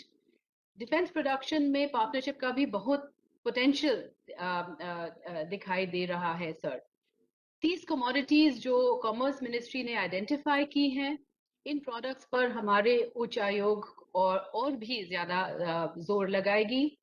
अब तक हमने पूरे ब्रिटेन में सारे रीजन्स में खुद जाकर वर्चुअली उनसे मिलकर लगभग 50 चेंबर्स को हमने ना सिर्फ हमारे साथ संपर्क लगाया है मगर भारत के राज्यों से भी हमने जोड़ा है। भारत में इनवर्ड इन्वेस्टमेंट को प्रोत्साहन देने के लिए हमने एक्सेस इंडिया प्रोग्राम और टेक एक्सचेंज प्रोग्राम, ये हमारे अपने मिशन के इनिशिएटिव्स हैं, ये लॉन्च किए हैं, जो कि हम लोग ब्रिटिश एसएमईज चुने जिन्हें हम भारत में निवेश करने के लिए खास सपोर्ट दे सकते हैं, और हमने 70 ब्रिटिश एसएमईज को आज तक चुना है। सर, स्पेसिफिक इश्यूज और चुनौतियां पर हमारा मिशन उद्योग मंत्रालय से लगातार संपर्क में है। आज सुबह भी मैंने श्री सुब्रमण्यम जी से बात की थी, कैसे हम नेगोशिएशंस के लिए बहुत अच्छी तरीके से, लॉजिकल तरीके से तैयारियां करें, और उम्मीद हम करते हैं कि सबके सहयोग से चुनौतियों को हम जल्द ही स्टेक होल्डर्स के साथ मिलकर सुलझा सकेंगे। और समय की कमी की वजह से सर मैं कहूंगी कि आपके इस पहल को सफल बनाने के लिए लंदन में भारतीय उच्च आयोग हर संभव प्रयास करेगा सर। धन्यवाद। अब मैं एम्बेसडर यूएसए तरनजीत संधू से अनुरोध करता हूं कि वह अपने विचार व्यक्त करें। नमस्कार सर, मैं कोशिश करूंगा कि ज़्यादा टाइम ना लूं। सर, यूएसए हमारा सबसे लार्जेस्ट एक्सपोर्ट मार्केट है और इंडिया का यूएसए के साथ ट्रेड सरप्लस है जो इस टाइम पे $23 बिलियन है। लास्ट ईयर कोविड के कारण चैलेंजिंग टाइम रहा और यूएस इकोनॉमी में प्रेशर रहा, बट जैसे ही यूएस इकोनॉमी रिकवर कर रही है, हमारा भी जो एक्सपोर्ट्स है वो ग्रो कर रहा है।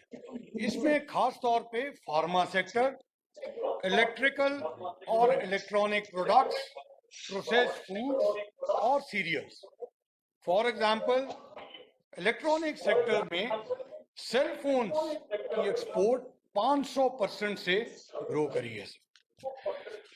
प्रधानमंत्री directed clear country specific export targets will make us specifically be focused in both trade and investments.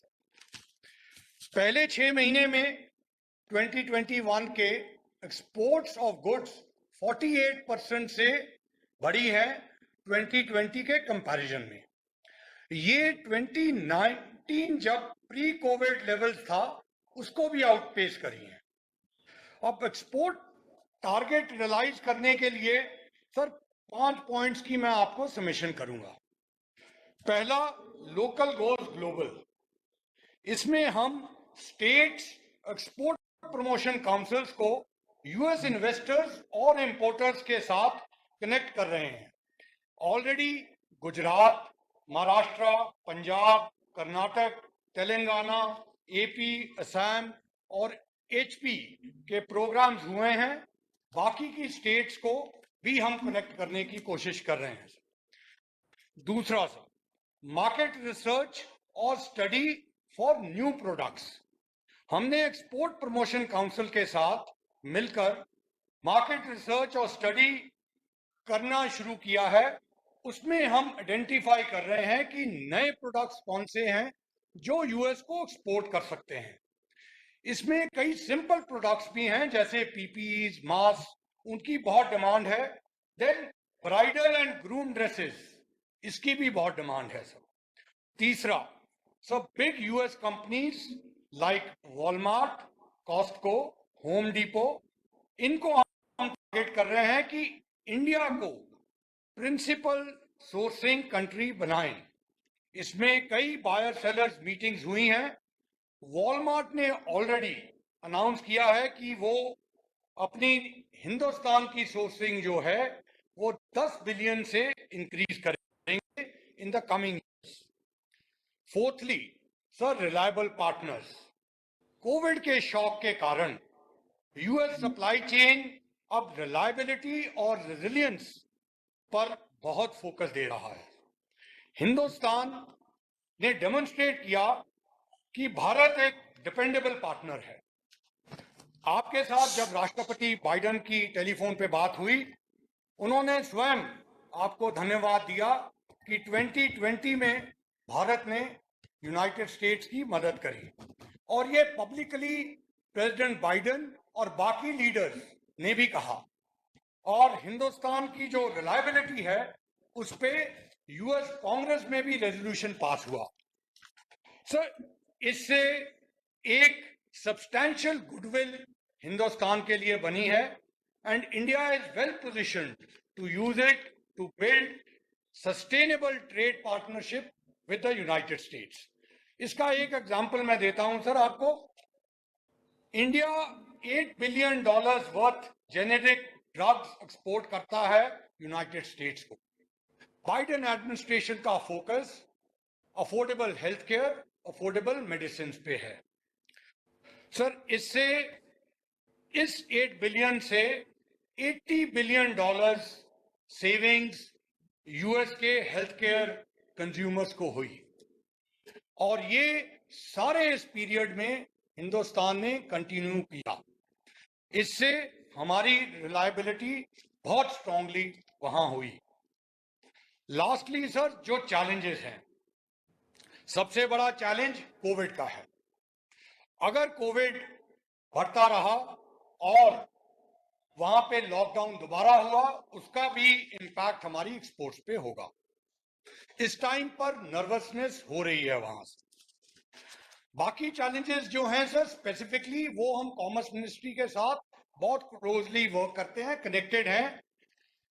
छोटे चैलेंजेस जैसे फार्मर्स और फिशिंग कम्युनिटीज के लिए मैंगोज का, अनार, श्रिम्प्स, अदर सी फूड्स की जो रिस्ट्रिक्शंस हैं उस पर हम काम कर रहे हैं, और वो जल्दी हटाई जाएंगी।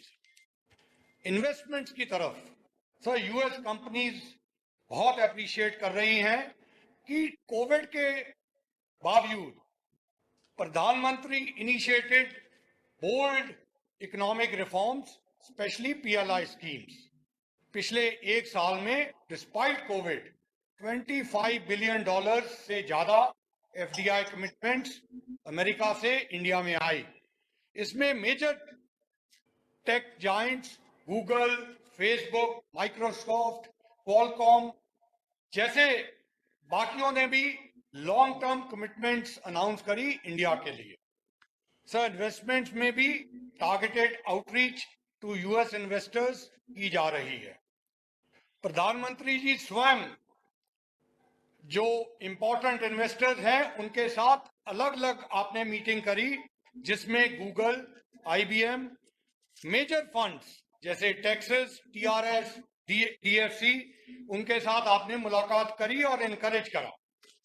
ईएम, सीआईएम, फाइनेंस मिनिस्टर और बाकी मंत्री भी सब यूएस इंडस्ट्री ऑर्गेनाइजेशंस और चेंबर्स के साथ मीटिंग्स कर रहे हैं और उनको हम फैसिलिटेट कर रहे हैं। 75 सीईओज के साथ और 34 गवर्नर्स के साथ मैंने स्वयं मीटिंग करी और जो हमारे इनिशिएटिव्स हैं उनको मेंशन किया, और इन स्टेट्स में बहुत इंटरेस्ट है इंडिया के साथ रिलेशनशिप बनाने का और एक्सपैंड करने का। सर, जो भी फीडबैक हमें मिला वो हमने commerce, DPIIT, MEA, finance ministry के साथ शेयर किया और आगे भी करते रहेंगे। कंक्लूजन में सर, यूएस इन्वेस्टमेंट्स भारत में बहुत ह्यूज पोटेंशियल है, particularly 5 एरियाज में: health care and pharma, tech, ICT and digital, renewables, defence और aerospace, and finally sir, knowledge based industry, particularly education में। सर, हम अपना शार्प फोकस एक्सपोर्ट्स और इन्वेस्टमेंट्स में रखेंगे, और आपके आदेश और एमईए, कॉमर्स, फाइनेंस मिनिस्ट्री और बाकी मिनिस्ट्रीज का जो भी गाइडेंस आएगी उसको हम पूरा करेंगे। Thank you very much sir. नमस्कार। अब मैं माननीय प्रधानमंत्री से विनम्रता पूर्वक अनुरोध करता हूं कि वे अपने विचार व्यक्त करें और हमारा मार्गदर्शन करें। सर। नमस्कार। केंद्रीय मंत्रिमंडल के मेरे सभी सहयोगीगण, दुनिया भर में सेवा दे रहे एम्बेसडर्स, हाई कमिश्नर्स, केंद्र और राज्य सरकार के सभी अधिकारीगण, अलग-अलग एक्सपोर्ट काउंसिल्स और chambers of commerce and industry में के वो सारे नेतागण, देवी और सज्जनों, ये समय आजादी के अमृत महोत्सव का है। ये समय आजादी के 75वें वर्ष में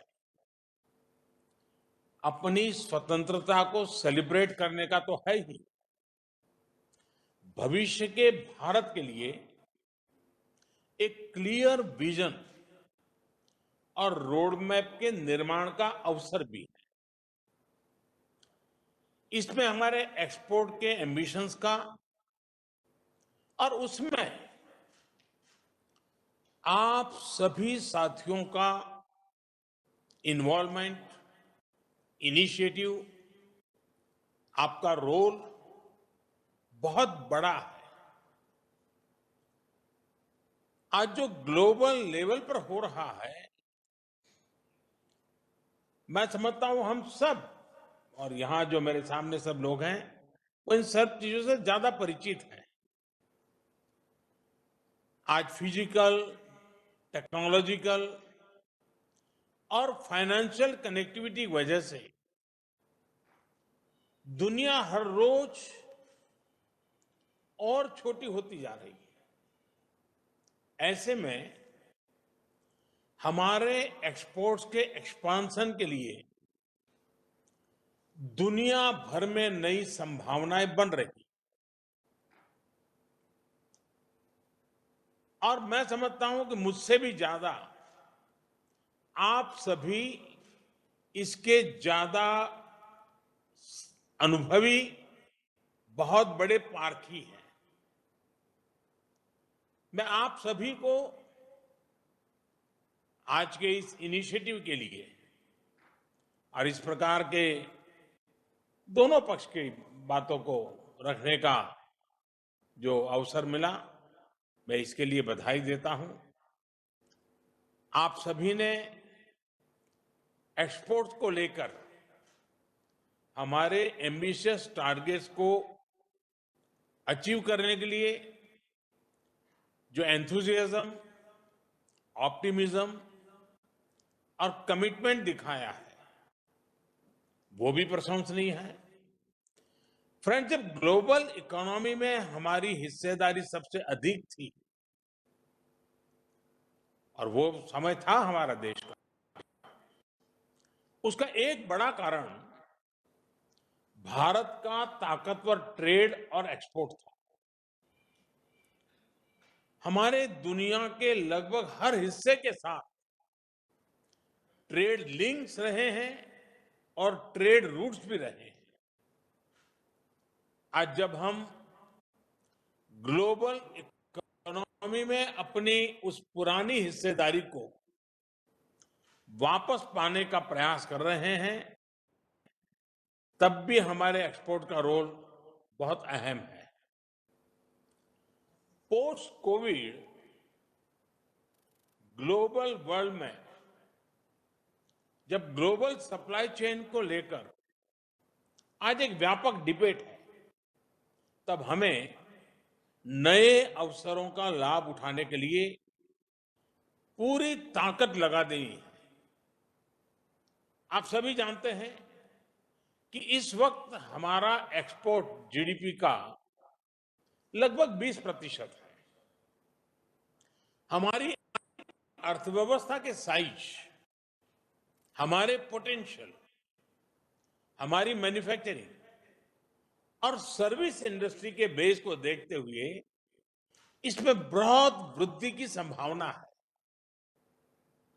ऐसे में आज जब देश आत्मनिर्भर भारत के मिशन पर चल रहा है, तो उसका एक लक्ष्य एक्सपोर्ट्स में ग्लोबल सप्लाई चेन में भारत की हिस्सेदारी को कई गुना बढ़ाने का भी है और इसलिए आज हमें ये सुनिश्चित करना है कि इंटरनेशनल डिमांड के अनुसार हमें एक्सेस मिले ताकि हमारे बिजनेस खुद को स्केल अप कर सके, ग्रो कर सके। उसी प्रकार से वहां जो डायस्पोरा है, इंडियन डायस्पोरा हमने देखा है पिछले 7 साल में बहुत प्रोएक्टिव हुआ है।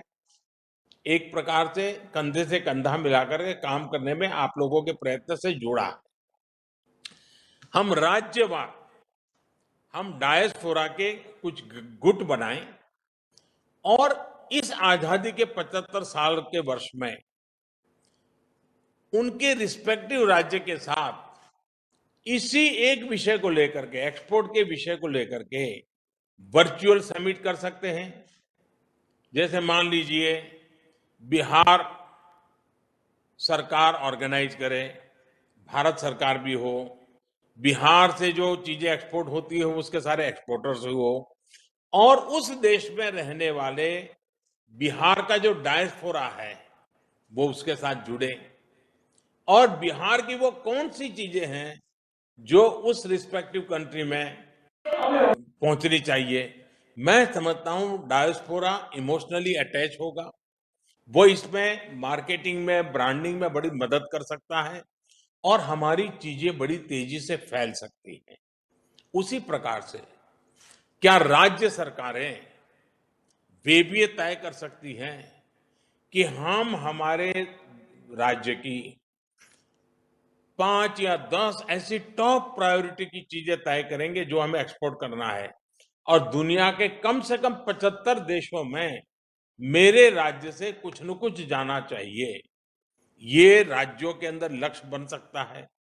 यानी हम आजादी के 75 वर्ष दुनिया में पहुंचने के लिए नए नए तौर तरीके अपना करके हम बिल्कुल प्रोएक्टिवली हम प्रयास कर सकते हैं।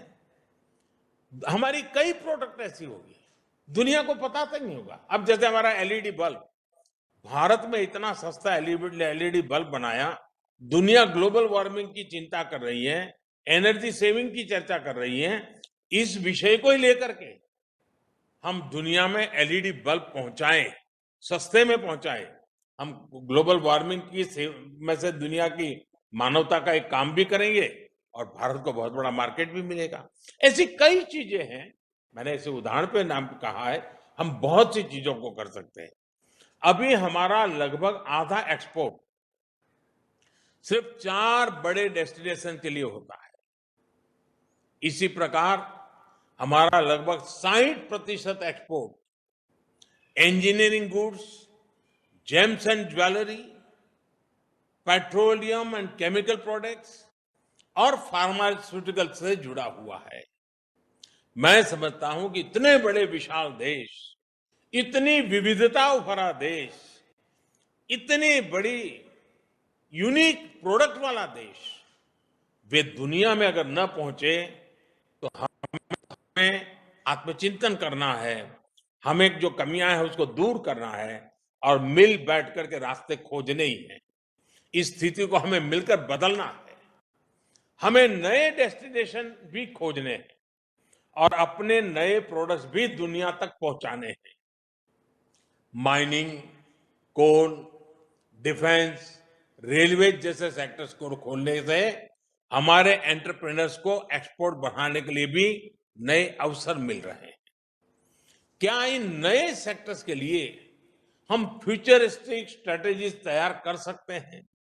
फ्रेंड्स, आज इस कार्यक्रम में उपस्थित हमारे एम्बेसडर्स, विदेश मंत्रालय के साथियों से मैं एक और बात का भी आग्रह करूंगा। आप जिस भी देश में भारत का प्रतिनिधित्व कर रहे हैं, उस देश की जरूरतों को बहुत बेहतर तरीके से आप समझते हैं।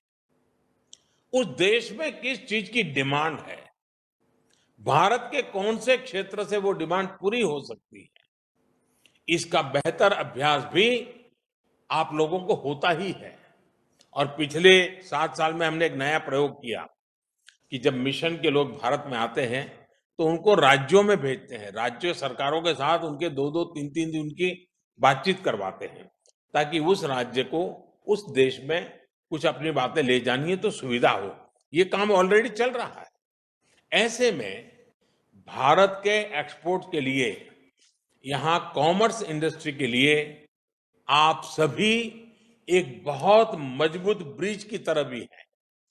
मैं चाहता हूं कि अलग-अलग देशों में मौजूदा इंडिया हाउस भारत की मैन्युफैक्चरिंग पावर के भी प्रतिनिधि बने। समय-समय पर आप भारत में यहां की व्यवस्थाओं को अलर्ट करते रहेंगे, गाइड करते रहेंगे, तो इसका लाभ एक्सपोर्ट को बढ़ाने में होगा। मैं कॉमर्स मंत्रालय को भी कहूंगा कि वो ऐसी व्यवस्था बनाए जिससे हमारे एक्सपोर्टर्स और हमारे मिशंस के बीच निरंतर संपर्क बना रहे। और मैं तो मानता हूं कि आज इस वर्चुअल की व्यवस्था के कारण इन चीजों को बड़ी तेजी से, आसानी से हम कर सकते हैं। पहले ट्रैवल करना, मीटिंग करना, ये सब जरा कठिन था, लेकिन कोरोना के बाद बाय एंड लार्ज ये दुनिया भर में एक व्यवस्था स्वीकृत हो रही है। मैं मानता हूं इस वर्चुअल हैबिट को इतना बढ़ा देना चाहिए। और हमारी इस प्रकार की all party, all stakeholders की कंबाइंड इनिशिएटिव वाला प्रयास बहुत ज्यादा निर्णायक बनेगा। साथियों, हमारे एक्सपोर्ट से हमारी इकोनॉमी को मैक्सिमम लाभ हो, इसके लिए हमें देश के भीतर भी सीमलेस और हाई क्वालिटी सप्लाई चेन का निर्माण करना है। इसके लिए हमें एक नए रिश्ते, नए साझेदारी बनाने की जरूरत है। मेरा सभी एक्सपोर्टर्स से आग्रह है कि वो हमारे एमएसएमईज, हमारे किसान, हमारे मछुआरों के साथ पार्टनरशिप को मजबूत करें, हमारे स्टार्टअप्स को प्रमोट करें। हमारे कई एक्सपोर्टर्स होंगे, शायद आज स्टार्टअप की दुनिया में हमारी युवा पीढ़ी कितना बड़ा दुनिया को दे सकती है, उससे परिचित नहीं होंगे। हो सके तो एक दिन हम कॉमर्स मिनिस्ट्री इनिशिएटिव लें, हमारे स्टार्टअप्स, हमारे एक्सपोर्टर्स, हमारे इन्वेस्टर्स, उनका एक जॉइंट वर्कशॉप हो, एक दूसरे की ताकत का परिचय हो, दुनिया के मार्केट का परिचय हो सकता है हम बहुत कुछ कर सकते हैं। हम उन्हें सपोर्ट करें। जहां तक क्वालिटी और एफिशिएंसी का सवाल है, तो हमने अपनी दवाओं, अपनी वैक्सीन्स, इसके मामले में ये दुनिया में हम सिद्ध कर चुके हैं। टेक्नोलॉजी के बेहतर उपयोग से हम क्वालिटी कैसे बेहतर कर सकते हैं, इसका एक और उदाहरण है हमारा हनी सेक्टर। मैं उदाहरण छोटे इसलिए दे रहा हूं कि छोटी-छोटी चीजें भी कितनी बड़ी ताकत के साथ खड़ी हो सकती है। मैं आपके सामने हनी का उदाहरण दे रहा हूं। हनी की क्वालिटी सुनिश्चित करना, इंटरनेशनल मार्केट में उसकी पहचान बढ़ाने के लिए अनिवार्य था। हमने हनी की टेस्टिंग के लिए टेक्नोलॉजी आधारित एक नया टेस्ट इंट्रोड्यूस किया। रिजल्ट ये मिला कि पिछले साल हमने लगभग $97 मिलियन का हनी एक्सपोर्ट किया। क्या हम ऐसे ही फूड प्रोसेसिंग, फ्रूट्स, फिशरीज को लेकर नए इनोवेशन नहीं कर सकते? आज दुनिया में होलिस्टिक हेल्थ केयर का वातावरण बना हुआ है, बैक टू बेसिक का वातावरण बना हुआ है। हमारे योग के कारण भारत की तरफ इस दिशा में देखने का एक कारण बना है। ऐसे में हमारी ऑर्गेनिक एग्रीकल्चर प्रोडक्ट जो है, उसका एक दुनिया में बहुत बड़ा मार्केट की संभावना है। हमारी ऑर्गेनिक चीजों को हम किस प्रकार से प्रमोट करें? फ्रेंड, ये समय ब्रांड इंडिया के लिए नए लक्ष्यों के साथ नए सफर का है। ये समय हमारे लिए क्वालिटी और रिलायबिलिटी की नई पहचान स्थापित करने का है। हमें ये प्रयास करना है कि दुनिया के कोने-कोने में भारत के हाई वैल्यू एडेड प्रोडक्ट, क्योंकि अभी आया विषय कि वैल्यू एडेड चीजों की तरफ हमें बल देना पड़ेगा। हमें हमारी हर चीजों में निरंतर वैल्यू एडिशन करते जाना पड़ेगा। उसको लेकर हमें एक स्वाभाविक डिमांड पैदा हो, ये हमें कोशिश करनी चाहिए। मैं इंडस्ट्रीज को, सभी निर्यातकों को भी आश्वस्त करता हूं कि सरकार आपको हर प्रकार से सपोर्ट देगी। आइए हम आत्मनिर्भर भारत के, वैभवशाली भारत के संकल्प को मिलकर के सिद्ध करें। आप सभी को मेरी बहुत बहुत शुभकामनाएं हैं। एक सप्ताह के बाद विश्व भर में हमारे मिशंस और भारत में भी हम 15 अगस्त मनाएंगे। आजादी के अमृत महोत्सव की विधिवत शुरुआत भी हो जाएगी। मैं चाहता हूं कि एक हमारे लिए प्रेरणा का कारण बनना चाहिए। दुनिया में प्रभाव पैदा करने के लिए, दुनिया में पहुंचने के लिए ये आजादी के 75 साल अपने आप में हमारे लिए एक बहुत बड़ी प्रेरणा का अवसर है। और 2047 देश जब आजादी के 100 साल मनाएगा, ये 25 साल का समय हमारे लिए बड़ा मूल्यवान समय है। हम एक पल भी खोए बिना अभी से एक रोड मैप लेकर के आगे चले, और मुझे विश्वास है आज की बातों से कि हम सब इस संकल्प को परिपूर्ण करेंगे, हम संकल्प को पार कर जाएंगे। इसी पूरे विश्वास के साथ मैं आप सबको बहुत बहुत शुभकामनाएं देता हूं। धन्यवाद।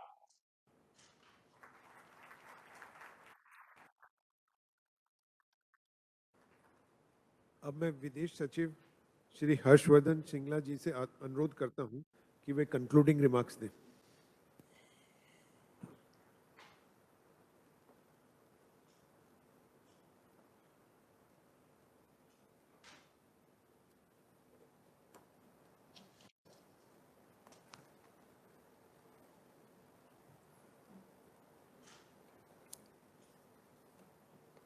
नमस्कार।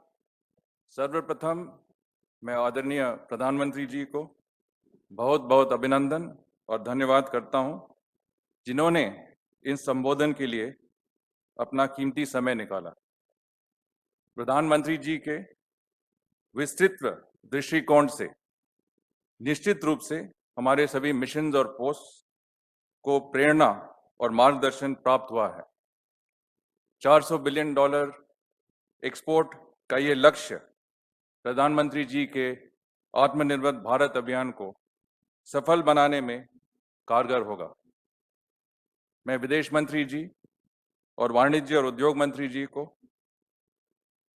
दिशा निर्देशन के लिए उनका भी आभार व्यक्त करता हूं। विदेश मंत्री जी और वाणिज्य मंत्री जी ने हमारे हेड्स ऑफ मिशंस और कमर्शियल रिप्रेजेंटेटिव्स के साथ 2 बार मीटिंग्स की हैं। इन मीटिंग्स में उन्होंने इकोनॉमिक एंगेजमेंट के महत्व को काफी जोर दिया है। प्रधानमंत्री जी ने के नेतृत्व में पिछले वर्ष में हमने 3 T's trade, tourism and technology को हमारे मिशंस और पोस्ट की प्राथमिकता बनाया है। ये हमारा मूल मंत्र रहा है। प्रधानमंत्री जी के आत्मनिर्भर भारत अभियान के अंतर्गत medicine, PPE kits, mask, test kits आदि का निर्यात बढ़ाने के लिए विशेष प्रयास किए गए हैं। इन प्रयासों से भारत विश्व की फार्मेसी बनकर उभरा है। किसानों की आय दुगुना करने के भारत सरकार के अभियान को ध्यान में रखते हुए एग्रीकल्चरल एक्सपोर्ट्स को भी प्राथमिकता दी गई है। हमारे निर्यात को बढ़ाने के लिए विदेश मंत्रालय और हमारे missions, department of commerce, export promotion councils, chambers of commerce और बाकी सभी ऑर्गेनाइजेशंस के साथ मिलकर काम करेंगे ताकि हमारे मिशंस को outreach, market intelligence, presentation of branding संबंधी सहयोग मिलता रहे। मिशंस भारत सरकार के इकोनॉमिक इनिशिएटिव्स जैसे कि PLI schemes, sector specific reforms और अन्य पहलों से भी जरूरी मार्गदर्शन लेते रहेंगे।